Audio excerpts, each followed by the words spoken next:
안녕하세요. 지난 시간 파슬의 젠5 스마트워치 개원기를 올렸었는데요. 이번 시간에는 파슬의 젠5 사용 소감에 대해서 올려보도록 하겠습니다. 저 같은 경우는 한 약 2년 전에 애플 워치 시리즈 3을 사용해 본 적이 있다고 말씀드렸었는데요. 상당히 만족도가 높은 제품이었습니다.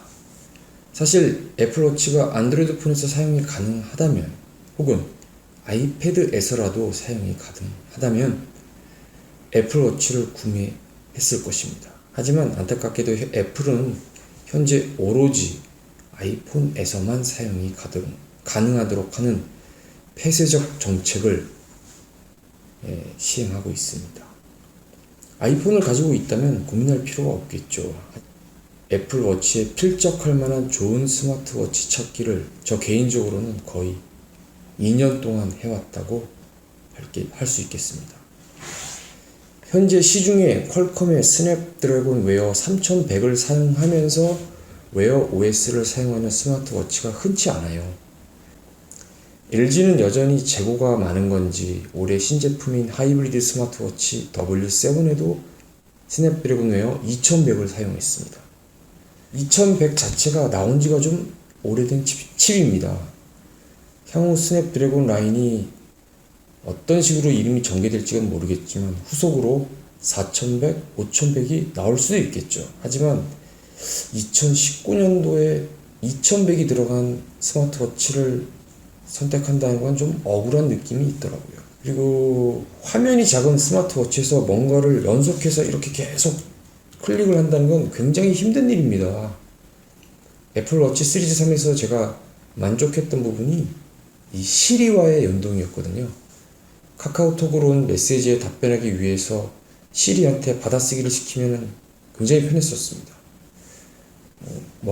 가민이라든가 핏빛 같은 스마트워치 업체들이 있는데 얘네들은 자체 음성 비서가 없습니다. 타이젠에는 빅스비가 있는데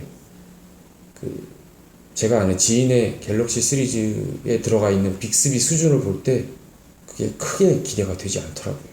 반면에 구글 어시스턴트는 갈수록 똑똑해지는 느낌이 있습니다. 음성 인식률도 점점 나아지고 있고요. 이제는 시리보다도 할 수 있는 일이 더 늘어난 듯합니다. 물론 인공 비서를 사용하게 되면 아무래도 배터리의 영향을 받게 되죠. 가민이나 핏빛, 샤오미 제품들이 오래 가는 데는 인공 비서 사용 유무도 어느 정도 영향이 있는 것 같습니다. 그리고 이 웨어 OS 같은 경우는 검색 사업 기반의 구글이 만들어서 그런지 뭔가 계속해서 내 위치와 사용 정보를 모으고 있는 그런 느낌이 있습니다. 물론 그렇기 때문에 그런 부분이 고스란히 배터리 사용 시간에 영향을 미치고 있고요. 사용자들이 2019년 스마트워치에 기대하고 있는 기능들은 여기에 지금 잘 녹아 들어가 있습니다. 애플워치, 그것도 미국판 시리즈 4부터 들어가 있는 심전도 측정 같은 특별한 기능은 애초에 들어있지도 않습니다. 파슬의 전작에서는 스피커가 없어갖고 제가 이렇게 말로 명령을 내려도 조용히 화면만 이렇게 보여줄 뿐이었는데 얘는 그나마 그래도 스피커가 들어있어서 지금 이 5세대에 와서 드디어 벙어리 신세를 벗어나게 됐습니다. 단지 파슬 전 세대하고 비교했을 때 스피커가 들어가서 좋아졌다, 그런 거죠. 앱 알림 기능이라든가 운동 측정 기능, 생활 방수 등을 봐도 그냥 전체적으로 무난무난합니다. 애플워치보다 이것 차고 더 깊이 물에 들어갈 수 있다거나 할 수는 없습니다. 그래도 이놈의 그 한계를 알면은 불상사를 피할 수 있겠죠. 지금 제가 사용해 보니까 3ATM이라고 하네요. 찾아보니까 3ATM은 생활방수 혹은 물이 튀거나 비 맞을 수 있는 정도의 방수라고 합니다. 수영이라든가 목욕 등을 해서는 안 되는 것으로 권장하고 있습니다만 이 파스코리아 홈페이지에 가서 사용표를 보게 되면은 수영장이나 샤워를 해도 된다고 합니다.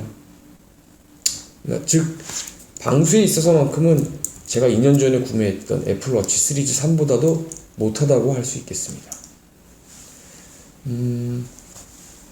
카카오톡 메시지가 오거나 전화가 오는 건 놓치지 않고 잘 받아줍니다.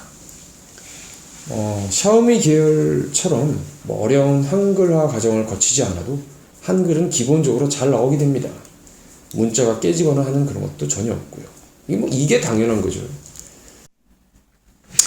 시계 본연의 기능을 충실하게 잘 재현하고 있기 때문에 지금 보시는 대로 시간 같은 것들은 나오고 있습니다.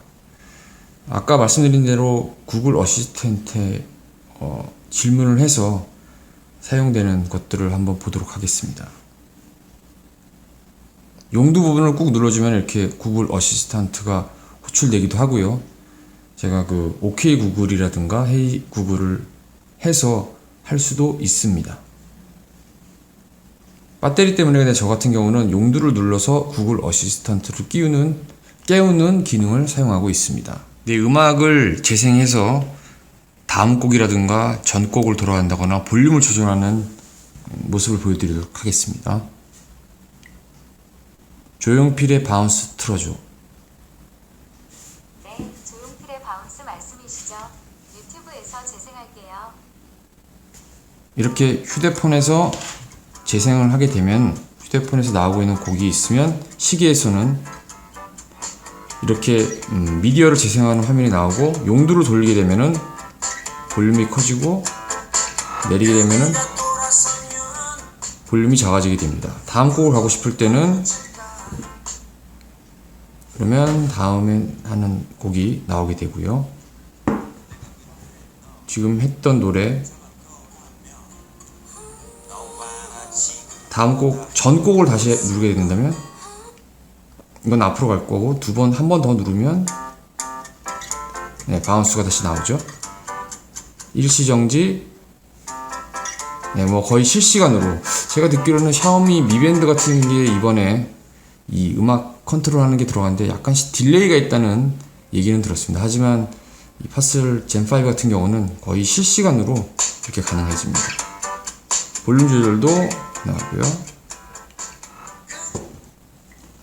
이제는 구글 어시스턴트를 이용해서 구글 홈 미니나 구글 홈에 연결된 IoT 기기들을 제어하는 모습을 보여드리도록 하겠습니다. 선풍기 켜.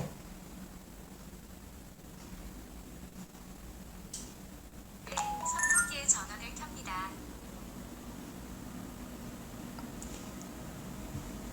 선풍기 꺼. 네, 선풍기의 전원을 끕니다. 네, 이런 식으로 IoT 기기들도 폰에서 세팅이 되어 있다면 별다른 설정 없이 폰에 있는 값이 이쪽으로 넘어와서 제가 그 IoT 기기들을 제어할 수 있었습니다. 네, 이번에는 구글 어시스턴트를 이용해서 문자 메시지를 보내는 것을 보여드리도록 하겠습니다. 동생 휴대폰으로 문자 메시지 보내.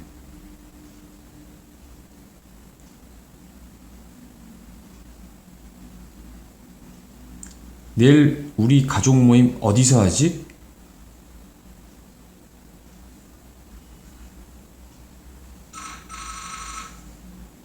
네, 이번에는 구글 어시스턴트를 이용해서 전화를 거는 모습을 보여드리도록 하겠습니다. 동생 휴대폰으로 전화해.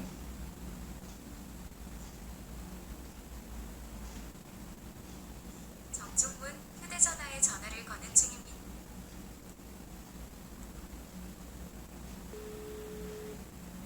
네, 이런 식으로 걸리게 됩니다. 네, 이번에는 타이머를 설정해 보도록 하겠습니다.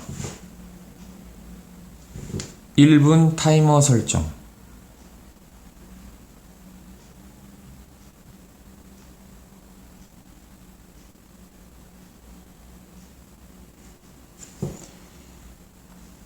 타이머가 울릴 때까지 일단은 시계 줄을 바꾸는 법을 좀 알려드리도록 하겠습니다. 일단 기본으로 들어있는 시계줄 같은 경우는 스테인리스를 사용하고 있는데 특별한 도구 없이 갈 수 있도록 되어 있습니다. 이 부분을 누르게 되면은 이렇게 빠지게 되고요. 여기 마찬가지로 눌러서 뺄 수가 있습니다. 이런 모습이 되고요. 호환되는 줄의 사이즈는 22mm입니다.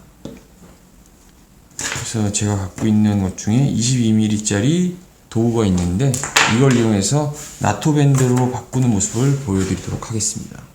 먼저 22mm 그 밴드 사이즈에 맞는 스프링을 준비해 줍니다. 네, 이런 식으로 22mm 사이즈에 맞는 시계 스프링을 껴주고 준비한 나토 밴드를 껴보도록 하겠습니다.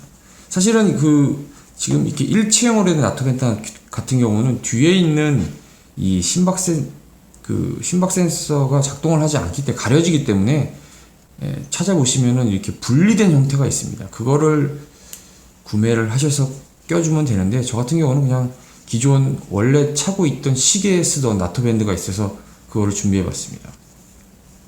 이렇게 22mm짜리를 꽂아 주시면 잘 맞게 됩니다. 아까 그 스테인리스 같은 경우는 좀 정장 스타일에 어울린다면 이거 같은 경우는 좀 그 캐주얼한 복장에 어울리는 형태의 그 밴드 줄이라고 할 수 있겠죠. 이거 외에도 뭐 22mm짜리 가죽줄이라든가 이런 것도 다 호환되니까 맞게 구매를 하시면은 사용할 수가 있습니다. 기존에 있는 이런 형태보다는 여기에 어울리는 시계 그 워치 페이스로 바꿔보는 것도 한번 보여드리도록 하겠습니다. 이거는 꾹 누르게 되면은 지금 이런 다양한 형태의 워치 페이스들이 나오게 됩니다. 네. 뭐 지금 40% 남은 것으로 나오고 여기는 심박수가 나오는데 심박수가 당연히 정확하지가 않겠죠. 다시 한번 다른 시계 워치 페이스로 바꿔보도록 하겠습니다. 사용 시간은 제조사에서 말하고 있는 거는 한번 충전하면 24시간이 간다고 하는데 이게 좀 아쉽습니다. 조금 더 넉넉했으면 좋겠는데 구글 어시스턴트를 끄고 위치 기반 끄고 화면 기울여서 켜기 같은 것도 끄고 OK 구글 인식 같은 기능 같은 걸 다 끄게 된다면 아마 24시간보다는 오래 가겠죠. 근데 그렇게 해서까지 쓰고 싶은 생각은 없습니다. 네, 지금까지 저의 간단한 사용 소감을 보셨습니다. 그럼 다음에 또 다른 리뷰나 개봉기로서 여러분들을 찾아뵐 것을 약속드리면서 오늘은 이만 마치도록 하겠습니다.